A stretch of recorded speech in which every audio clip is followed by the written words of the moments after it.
Наурызнамадағы ұлттық киім күні қоғамның зор қолдауына ие болды. Ұлттық киімдерге деген қызығушылық арта түсті.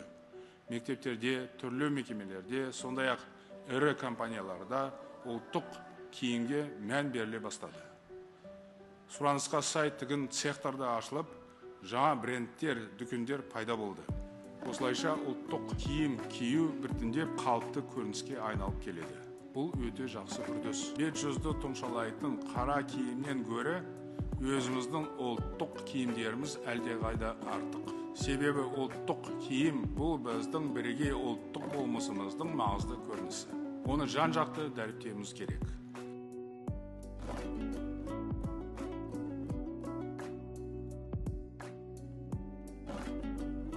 Ардақты ағайын, қадірлі жерлестер, баршаңызды ұлыстың ұлы күні әз Наурыз мерекесімен шын жүректен құттықтаймыз.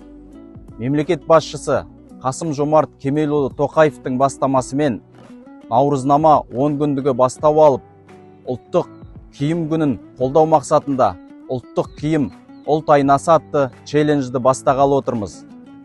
Ұлттық киім халқымыздың ұлттық құндылықтарын дәріптеп, болмысымызды айқындайтын ұлттық нышанымыз, ұлтымыздың айнасы.